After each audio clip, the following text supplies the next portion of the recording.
Iran war के हवाले से आज की इस वीडियो में बहुत बड़ी बड़ी डेवलपमेंट्स हैं। पाकिस्तान का किरदार, Pakistan being at centre stage, Israel के ईरान पर खतरनाक हमले, ईरान ने किस तरह रिस्पॉन्ड किया यूएस और इजराइल को, और हुसीज की इस जंग में शमूलियत। हम देखेंगे कि किस तरह निगोशिएशंस के साथ साथ जंग में भी तेजी आती जा रही है और इस हवाले से क्या डेवलपमेंट्स हुई हैं। पाकिस्तान क्या कलीदी किरदार अदा कर रहा है इजिप्ट, तुर्की और सऊदी फॉरेन मिनिस्टर्स को होस्ट करके, और इस हवाले से ईरान क्या सोच रहा है, आइए जानते हैं।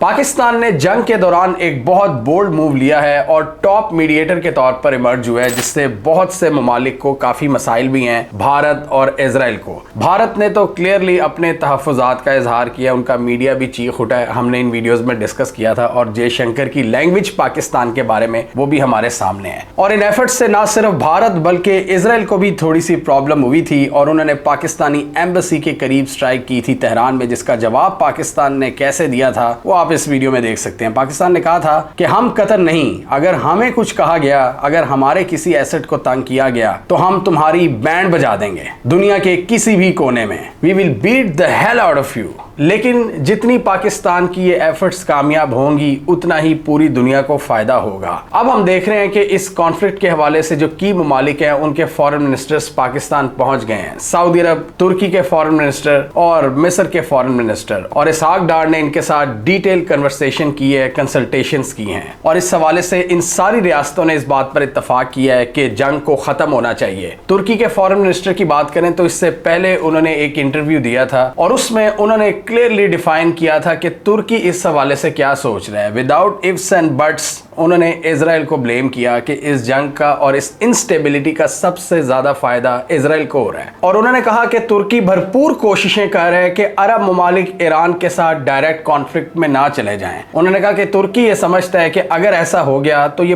पूरे खित्ते के लिए डेवस्टेटिंग होगा, यानी अगर मुसलमान ही आपस में लड़ना शुरू हो जाते हैं तो ये विशियस साइकिल 40-50 साल तक चल सकता है। कि जिस तरह ईरान ने इन अरब ममालिक पर अटैक्स किए कि आप क्यों यूएस एसेट्स को होस्ट कर रहे हो, और जवाब में अगर इन्होंने ईरान पर हमले शुरू कर दिए तो ये बहुत खतरनाक सिचुएशन होगी। और अब भी हम ये देख रहे हैं कि ये जो अरब ममालिक हैं ये कम से कम अपने दिफा के लिए बड़े बड़े डिसीजंस ले रहे हैं। ज़ेलेंस्की यहाँ पर पहुंचे हुए हैं और यहाँ पर ज़ेलेंस्की ने एक किरदार अदा किया है, और जीसीसी रीजन के अंदर वो एक नए सिक्योरिटी गारंटर के तौर पर इमर्ज हो रहे हैं। पहले वो सऊदी अरब गए, फिर यूएई, कतर और अब जॉर्डन, और इन सब के साथ इन्होंने डिफेंस एग्रीमेंट्स किए हैं, और उसमें ज्यादातर ड्रोन्स के हवाले से बातचीत हुई है कि किस तरह वो इन ममालिक को ड्रोन टेक्नोलॉजी में मदद देगा, ड्रोन प्रोडक्शन साइट्स, और किस तरह ड्रोन अटैक्स को काउंटर किया जा सकता है इंटरसेप्टर्स के हवाले से, क्योंकि यूक्रेन की एक्सपर्टीज है रशियन अटैक्स को काउंटर करने की। तो ये अरब ममालिक में पहुंच गए हैं और अपनी एक्सपर्टीज पिच कर रहे हैं कि हमने इस तरह रशिया को डिटर किया है किसी हद तक। और रशिया की बात करें तो ये तो हम सबको पता है कि वो ईरान को सपोर्ट कर रहे हैं किसी हद तक,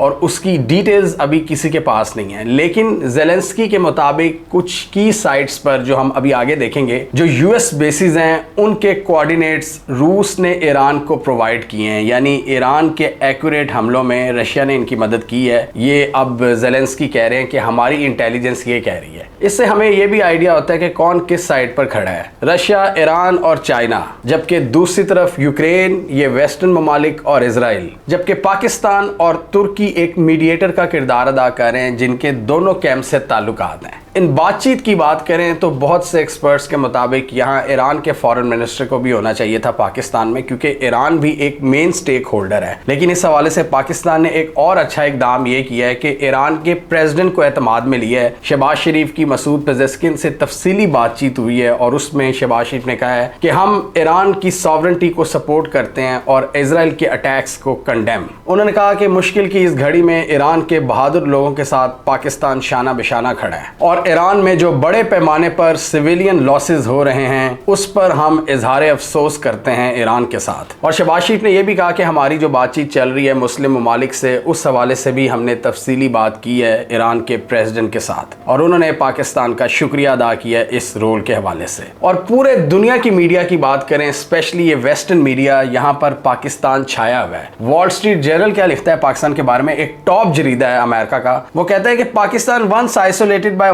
Washington for harboring bin Laden is assuming a surprisingly prominent position in the multinational efforts to push the US and Iran towards the negotiating table. यानी वो मुल्क जो कभी अमेरिका की जानिब से आइसोलेट कर दिया गया था, वो आज एक की रोल अदा कर रहा है अमेरिका और ईरान के दरमियान मीडिएशन एफर्ट्स में। इस जंग में जो एक और बहुत बड़ी डेवलपमेंट हुई है, ईरान बैक्ड हुसीज ने भी ऐलान कर दिया है कि वो इस जंग को ज्वाइन करने जा रहे हैं और इस हवाले से उन्होंने 2 बैलिस्टिक मिसाइल्स इजराइल के अंदर दाग भी दिए हैं। इससे पहले ये एक्टिव हुए थे 7 अक्टूबर 2023 के बाद और बाबुल मंडब स्ट्रेट को बड़ी हद तक इन्होंने चोक कर दिया था। इन्होंने कहा था कि यूएस, इजराइल और इनके एलाइज की वेसल्स यहां से नहीं गुजर सकती और उस वक्त भी हम देख रहे थे सुएज कैनाल वाला रास्ता बड़ी हद तक ब्लॉक हो गया था, ये रेड सी वाला, और कमर्शियल शिप्स लंबे रूट्स लेने पर मजबूर हो गई थी। वो मसला हल हुआ और उसके बाद स्ट्रेट ऑफ हॉर्मूज वाला मसला अब आ गया सामने, जिसको ईरान कंट्रोल कर रहा है और ईरान कह रहा है कि हमारी मर्जी होगी कि कौन सी शिप यहां से गुजरेगी और कौन सी नहीं। और इस हवाले से पाकिस्तानी फॉरेन मिनिस्टर ने कहा है कि ईरान ने 20 पाकिस्तानी फ्लैग शिप्स को गुजरने की इजाजत दे दी है और नए एग्रीमेंट के तहत हर हफ्ते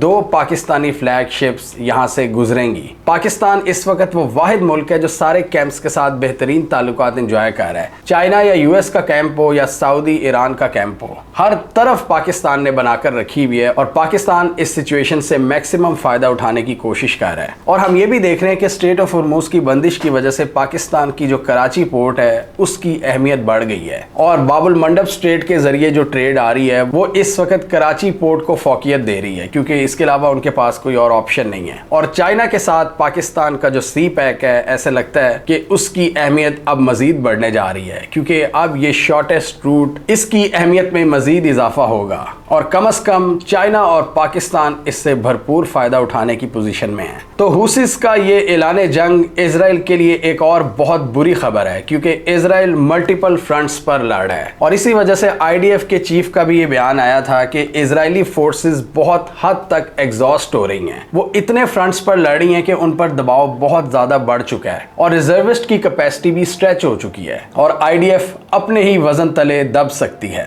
क्योंकि ये मल्टीपल फ्रंट्स पर लड़ रहे हैं। सारी जंगें इन्होंने खुद ही शुरू की हैं। लेबनान की साइड से हिजबुल्लाह, इराक की साइड से इस्लामिक रेजिस्टेंस ग्रुप्स, एक तरफ ईरान इन पर बैलिस्टिक मिसाइल दाग रहा है और अब हुसीज ने भी ऐलान कर दिया है। हमास ने भी इनको थोड़ा बहुत टफ टाइम दिया हुआ है गाजा में और इसका गुस्सा ये मासूम लोगों पर निकाल रहे हैं लेबनान में, और फलस्तीनी लोग जो वेस्ट बैंक में हैं उन पर क्रैकडाउन सख्त से सख्त होता जा रहा है। और इस हवाले से इजराइल ने अपने फोर्सेस के मोराल को बूस्ट करने की कोशिश की है और कहा है कि इन मल्टीपल फ्रंट्स पर हम लड़ने के लिए तैयार हैं। ये चीज डेफिनेटली इजराइल की आर्मी और इजराइल के पूरे सिस्टम पर बहुत ज्यादा प्रेशर डालेगी। इजराइल एक बहुत खतरनाक जंग में फंस चुका है और ईरान से पंगा लेकर इन्होंने इस थ्रेट को 100 से मल्टीप्लाई कर लिया है। पहले तो ये लड़ रहे थे किसी हद तक मिलिशिया से या छोटे छोटे ग्रुप से, लेबनान, हुसीज, हमास या दूसरे रेजिस्टेंस ग्रुप्स। अब ईरान ऑफिशियली आ गया है मैदान में और दमादम मस्कल अंदर हो गया है। अच्छा, आपको याद होगा हमने पिछली वीडियो में डिस्कस किया था कि ट्रंप ने ऐलान किया है कि 10 दिनों के लिए मैं ईरान की एनर्जी साइट्स पर हमले नहीं करूंगा। एक बार फिर इजराइल ने ट्रंप को पैगाम दिया कि तुम होते कौन हो ऐसे ऐलानात करने वाले। उन्होंने फिर ट्रंप को डिफाई किया और ईरान की एनर्जी साइट्स पर खतरनाक हमले किए हैं। उस मौके पर जब यूएस का प्रेसिडेंट कह रहा है कि हम 10 दिनों के लिए स्ट्राइक्स नहीं करेंगे ईरान की एनर्जी साइट्स पर, हमने देखा कि इजराइल ने ईरान के अराक हैवी वाटर प्लांट पर हमले किए हैं। इसके अलावा civilian nuclear energy production plants पर भी हमले किए हैं, वो प्लांट्स जिनको ईरान सिविलियन पर्पसेस के लिए इस्तेमाल कर रहा था। इसके अलावा इजराइल ने ईरान की 2 सबसे बड़ी स्टील फैक्ट्रीज पर अटैक किए हैं, जिससे ओपनली इन्होंने ट्रंप के ऐलान को डिफाई किया है। ईरान ने भी इसका बड़ा खतरनाक जवाब दिया है और उन्होंने एक हैवी केमिकल प्लांट पर हमला किया है इजराइल के अंदर, जिसका बड़े पैमाने पर नुकसान हुआ है और बहुत बड़े एरिया पर वहां आग भड़क उठी। इसके अलावा ईरान ने इजराइल की मुतादिद इंडस्ट्रियल फैसिलिटीज पर हमले किए हैं, जिससे इजराइल को बड़े पैमाने पर नुकसान हुआ है। इस वक्त एक बड़ी खतरनाक चीज ये सामने आ रही है कि इजराइल और यूएस ईरान की जो कल्चरल और हिस्टोरिकल साइट्स हैं उन पर हमले कर रहे हैं। ना सिर्फ ये बल्कि हॉस्पिटल्स और यूनिवर्सिटीज को अब निशाना बनाना शुरू कर दिया है और आईआरजीसी ने भी वार्न किया है कि अब हम तुम्हारे रिसर्च सेंटर्स पर हमले करेंगे, क्योंकि तुम हमारे एजुकेशनल इंस्टीट्यूट्स को भी नहीं छोड़ रहे। तेहरान की प्रोमिनेंट यूनिवर्सिटी चीज को तबाह किया जा रहा है। और ईरान के मुताबिक तकरीबन 120 म्यूजियम्स और हिस्टोरिकल साइट्स को तबाह कर दिया गया है इजराइल की जानिब से, और इसका मोटिव यही है कि ईरान को ज्यादा से ज्यादा डीह्यूमनाइज किया जाए, उनके कल्चर से जो उनका कनेक्शन है उसको तोड़ा जाए। ये डायरेक्ट ईरान की असास पर हमला है, उनकी कल्चर और सिविलाइजेशन पर हमला है कि जितना ज्यादा आप इन चीजों को हिट करोगे और रिमूव करोगे उतना ही ज्यादा वो अपने कल्चर और हिस्ट्री से ताल्लुक खत्म करेंगे, और ओवर द टाइम ईरानियंस इन चीजों को भूल जाएंगे। ये इजराइल की सबसे बड़ी भूल है कि अगर वो म्यूजियम्स और कल्चरल साइट्स को टारगेट करके ईरान की हिस्ट्री को तबाह बर्बाद करना चाहता है। इसके अलावा ईरान के पार्लियामेंट का ये बयान आया है कि एक तरफ यूएस मीडिएशन की बात कर रहा है और दूसरी तरफ ग्राउंड इन्वेजन के लिए प्रेपरेशन कर रहा है। हम देख रहे हैं कि यूएस के फ्रेश ट्रूप्स पहुंच चुके हैं जिनकी तादाद 3000 के करीब है, और उनका मोटिव यही है कि पहले खार्ग आइलैंड पर कब्जा किया जाए और उसके पास स्ट्रेट ऑफ हॉर्मूज के जो आसपास के जजीरे हैं उन पर कंट्रोल जमाया जाए, स्ट्रेट ऑफ हॉर्मूज को हासिल किया जाए और उसके बाद ग्राउंड इन्वेजन की राह हमवार की जाए, जो कि बहुत मुश्किल होगा। ये हमने कई वीडियोस में डिस्कस किया हुआ है। ईरान की डेप्थ, ईरान की IRGC जिसका डिसेंट्रलाइज स्ट्रक्चर है, जिसको सेंटर से हदायत लेने की जरूरत नहीं पड़ती, और उनका एक बड़ा जामिया और मजबूत सिस्टम है। और इस हवाले से ईरानियंस का ये बयान सामने आया है कि ग्राउंड इन्वेजन की तैयारी अगर करनी है तो कर लो, हम तुम्हारे ट्रूप्स का इंतजार कर रहे हैं बेसब्री से। ईरान की जो सिविलियन और एनर्जी साइट्स पर नए हमले सामने आए हैं इजराइल और यूएस की जानिब से, ईरान ने भी इसका बड़ा जबरदस्त बदला लिया। जैसे हमने पहले बताया है कि केमिकल प्लांट्स पर हमले किए हैं। इसके अलावा यूएस को भी एक बहुत बड़ा नुकसान पहुंचाया है। सऊदी अरब की प्रिंस सुल्तान एयर बेस पर उन्होंने यूएस का एक एवॉक्स तैयारा तबाह किया है। एक airborne warning and control aircraft है जो कि बैटल स्पेस में मिसाइल्स और ड्रोन्स को बहुत दूर से ट्रैक कर लेता है। और इसी एयरबेस पर अमेरिका के मल्टीपल रिफ्यूलिंग एयरक्राफ्ट्स के तबाह होने की भी इत्तलात आई थी। और इसके अलावा इन ताज़ा हमलों में यूएस के 10 सर्विस मेंबर्स भी जख्मी हुए हैं। ये एवॉक्स तैयारा अमेरिका का जो तबाह हुआ है इसकी लागत $700 मिलियन थी। यानी ईरान जब नुकसान करता है तो वो बड़े पैमाने का नुकसान करता है। और ज़ेलेंस्की के मुताबिक इस हमले को एक्यूरेट बनाने के लिए रशिया ने सैटेलाइट इंफॉर्मेशन प्रोवाइड की थी ईरान को। हुसीस के ऐलान के बाद जो इनको सबसे बड़ा थ्रेट सामने आ गया है वो ये कि अब जो दूसरा चोक पॉइंट है वो भी चोक हो सकता है। पहले स्ट्रेट ऑफ हॉर्मूज जहां से दुनिया की ऑयल एंड गैस गुजरती है बड़ी मिकदार में 30% के करीब सी बॉन्ड यूरिया, और अब बाबुल मंडब स्ट्रेट जो ईस्ट और वेस्ट को मिलाता है, एशिया और यूरोप की तिजारत के लिए अहम गुजरगाह है। और सऊदी अरब उसको सेकंड ऑप्शन के तौर पर इस्तेमाल कर रहा है अपनी ऑयल एक्सपोर्ट्स के लिए। और अगर वो भी बंद हो जाता है तो सऊदी अरब को ओमान का रास्ता इस्तेमाल करना पड़ेगा, क्योंकि यमन के हालात पहले ही इनके कंट्रोल से बाहर हैं। यमन तो कभी अलाउ नहीं करेगा क्योंकि यमन को भी ये समंदर लगता है और ओमान को भी, लेकिन सऊदी अरब के पास फिर ओमान की ऑप्शन रह जाएगी। सबसे ज्यादा स्ट्रगल तो ये ममालिक कर रहे हैं जो ईरान के बिल्कुल सामने है, पर्शियन गल्फ के ऊपर, बहरीन, कुवैत, कतर और यूएई। सऊदी अरब के पास मल्टीपल ऑप्शन जरूर हैं। बड़ी हैरत की बात है कि इस जंग को शुरू करने वालों के जहन में ये जरूर होगा कि इससे ग्लोबल एनर्जी मार्केट हिलकर रह जाएगी, फिर भी उन्होंने इस चीज का ख्याल नहीं किया और वो अभी भी पीछे नहीं हट रहे। ऐसा लगता है कि इजराइल की ये अप्रोच है कि ईरान को इस वक्त डेंट किया जाए, मतलब जितना नुकसान हो गया ईरान का वो ये समझ रहे हैं कि बस और 2-3 कारी ज़रबें लगानी है और ईरान फिनिश हो जाएगा। जबकि ईरान की बात करें तो उनका जो एक डीप स्ट्रक्चर है, डिसेंट्रलाइज स्ट्रक्चर है, उनकी टफ टेरेन है, वो रेजिस्टेंस को सस्टेन करने की कैपेबिलिटी रखती है और हार मानने को तैयार वो भी नहीं। और जैसे टर्किश फॉरेन मिनिस्टर ने कहा था, मैं उनसे एग्री करता हूं कि यूएस ये वॉर रुकवाना चाहता है लेकिन इजराइल इस जंग को नहीं रोकना चाहता, और जब तक इजराइल नहीं रुकेगा ईरान भी हार कभी नहीं मानेगा। ईरान के पास भी जो जो लेवरेजेस होंगे वो उनका इस्तेमाल करेगा, और ये हम आपको कई सालों से बता रहे हैं। ईरान का एक्सिस ऑफ रेजिस्टेंस, इनके सपोर्टेड ग्रुप्स, ये इनको तंग करते रहेंगे। स्ट्रेट ऑफ हॉर्मूज को ईरान चोक रखेगा, मजीद तंग करेगा, और इसके अलावा जो यूएस के एसेट्स हैं, यूएस की मिलिट्री बेसिस हैं पूरे रीजन में, उनको टारगेट करता रहेगा और अपनी जितनी मिलिट्री कैपेबिलिटी है उसके जरिए इजराइल को हिट करता रहेगा। ये इन्होंने देख लिया है अपनी तरफ से, इन्होंने ईरान का पूरा कमांड एंड कंट्रोल स्ट्रक्चर उड़ा दिया है, लेकिन फिर भी मिसाइल हमले भी हो रहे हैं और एक्यूरेट हो रहे हैं, ड्रोन्स भी लॉन्च वो कर रहे हैं। और जहां तक दूसरे कैंप की बात करें, यूएस और इजराइल, इनको इंटरसेप्शन बहुत महंगी पड़ रही है। इनके जो इंटरसेप्टिंग मिसाइल्स हैं और इनके एयर डिफेंस सिस्टम्स तेजी से कंज्यूम हो रहे हैं और यूएस अपने टॉम हॉक मिसाइल्स भी बड़ी मिकदार में यहाँ पर मार चुका है और रिपोर्ट के मुताबिक इनकी जो 1/3 कैपेबिलिटीज है इन मिसाइल्स की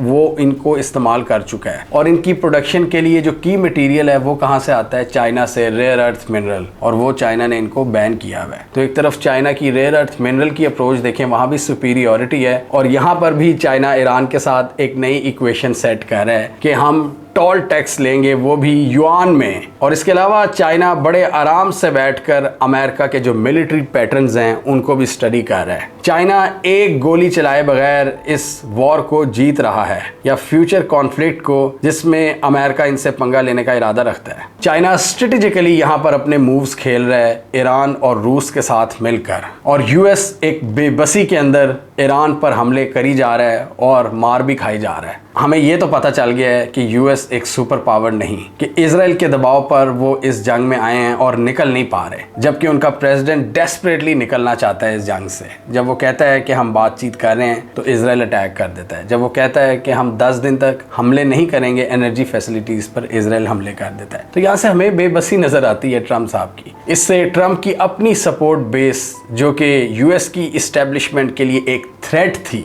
मागा, वो भी डिवाइड हो चुकी है। एक ये भी ऑब्जेक्टिव ऐसे लगता है कि पूरा हो रहा है कि ट्रम्प की सपोर्ट बेस को तितर बितर किया जा रहा है और अपनी तरफ से चाइना के लिए मुश्किलात पैदा करने की कोशिश की जा रही है कि जो 1.5 अरब की आबादी है, जो बड़ी मिकदार में ऑयल एंड गैस पर डिपेंड करती है, वो उनसे महरूम कर दी जाए। इसलिए चाइना भी अपने वो स्ट्रेटेजिक मूव्स खेल रहा है जो हमने आपको अभी बताए हैं। हमें कमेंट सेक्शन में बताइए आपके ख्याल में इस जंग की वजह से चाइना और रूस क्या इम्बोल्डन हो रहे हैं। रूस का तो हमने देखा था कि इस जंग की वजह से उसके प्रॉफिट्स तकरीबन डबल हो गए हैं क्योंकि उन पर से सैंक्शंस नरम हुई हैं और वो अपना मजीद ऑयल मार्केट में सप्लाई कर रहे हैं। हमें कमेंट सेक्शन में बताइए आपके ख्याल में क्या इससे चाइना को कोई नुकसान हो रहा है इस जंग से। जो पॉइंट्स हमने डिस्कस किए हैं, जो चाइना के खिलाफ जाते हैं और चाइना के जो हक में जाते हैं, ओवरऑल चाइना को इससे फायदा हो रहा है या नुकसान? कमेंट कीजिए। इसके अलावा हमारा यूट्यूब चैनल सब्सक्राइब करना, साथ ही वो बेल आइकॉन भी दबा लें ताकि वो स्टोरीज दुनिया भर से, पाकिस्तान से जिनकी मेन स्ट्रीम मीडिया पर प्रॉपर कवरेज नहीं होती, हमारे प्लेटफॉर्म के थ्रू आप तक टाइम पर पहुंच जाएं।